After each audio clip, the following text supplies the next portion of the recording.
سلامونه جوړ په خیر. د ټوئیټر د بنسټګر عجیب او غریب ژوند له هر څه نه مخکې که تاسو زموږ چینل نوي سبسکرایب کړئ نو مهرباني وکړئ زموږ چینل در سره سبسکرایب کړئ. که سهار 5 بجې پاسېږئ او یخو اوبو کې خو پکېږئ نو ژوند کې هر څه ترلاسه کولی شئ. ښایي دا تاسو ته رښتیا نه ښکاري خو د ټوئیټر د بنسټګر او مشر جک ډروسي ته نږدې ملګری دې خبره کې شک نه کوي او د دې په خبره د ډروسي د بری راز هم په همدې کې دی. دا خبره هغه وخت پیدا شوه چې ښاغلی ډروسي د بدني ورزش یوه غونډه کې وویل د ورځې یوازې یو وخت ډوډۍ خوري، شنبه او یکشنبه تر ډیره لوږه تېروي او هر وخت چټکو ګامونو سره دفتر ته ځي چې له کوره یې 8 کیلومتره لرې دی. یوازې ورزش او کم خوراک نه دی بلکې د 42 کلن ډروسي د خبرې کېدو یوه بله وجه د تنخوا ده، $1 او 40 سنټه تنخوا.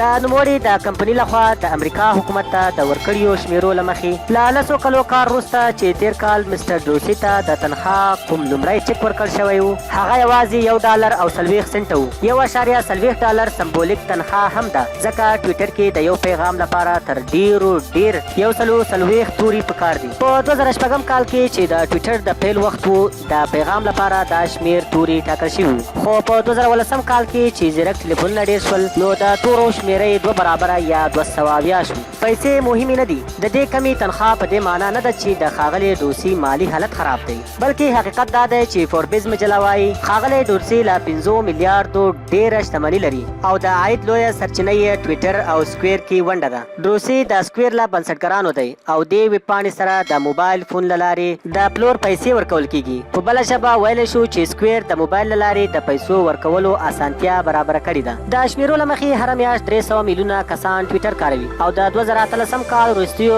3 میاشتو کې $909 میلیون عاید درلود. دې کمپنۍ یو بیان کې ویلي ټویټر سره د خپل تړاو او پر هغه د دې باور له امله چې اوږد مهال لپاره د پیسې ګټلو وړتیا لري. زموږ مشر جک ډروسي کې نه په 2015 2014 او نه هم په 2018 کې کوم بدلون راغلی، نه یې مراعات وغوښت بلکې په 2013 کال کې هم له $1.40 سنټه تنخوا پرته له کمپنۍ کوم پور ونه غوښت. خو د کالیفورنیا ایالت لیکونکي د ټویټر مشر یوازینی کاروباري شخص نه دی چې سمبولیک تنخوا لري. د فیسبوک بنسټګر مارک زکربرګ او د ګوګل مشر لیری پیج کلنۍ تنخوا هم $1 ده. دا ډول د نړۍ تر ټولو لوی شتمن او د امازون د بنسټګر چیف بیزوس کلنۍ تنخوا هم $1840 ده او له 1998 کال راهیسې پکې کوم بدلون نه دی راغلی. خو دا مطلب نه دی چې د کاروباري نړۍ د دې سترو شخصیتونو ګزاره یوازې په تنخوا کېږي. د ساري په ډول ښاغلی ډروسي ټویټر کې 2.3% ونډه مالک دی او تېر کال چې کله هغه د خپل بل کار سکویر 1.7 میلیون ونډه وپلورله نو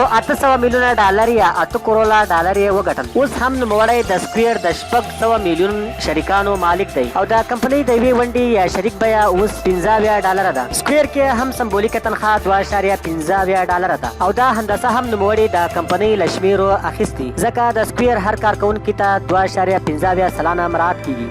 سخت عادت ښاغلی ډروسي د ټویټر 2.3% برخې څښتن دی، خو ښاغلی ډروسي او د نورو سترو کمپنیو مشرانو ترمنځ شریک ټکی یوازې کمه تنخوا ده. خو د جسماني او ذهني وړتیا ساتلو لپاره چې ډروسي څه کوي نور یې لږ کولی شي. له فټنس پوډکاسټ سره خبرو کې ښاغلی ډروسي وایي د تندرستي لپاره سهار وختي د مرغانو له چنچون سره پاسېږي، 3 منټه یخو اوبو کې ډوبېږي او دې ډوبېدو ترمنځ د 15 منټو لپاره سونا د ګرم بړانس خونه کې هم پاتې کیږي چې د تودوخې درجه یې 104 سانتیګراد درجې وي. له دې وروسته د یوې ګړۍ لپاره مراقبه وي او دا هر څه له 13 کلونو راهیسې کوي. تېر کال برما کې له څه وخت تېرولو وروسته ښاغلی ډروسي د ذهني قوت، د تمرکز، مایندفولنس د ګټو په هکله نوموړي څو ځله ټویټ وکړ او د لارښوونو لنډیز یې په دې ډول دی: برما کې د 10 ورځو تېرولو کې ملفون یا کمپیوټر لیکلو، بدني ورزش، موسیقي، نشهیي توکو، غوښې، له چا سره خبرو کولو او هم له چا سره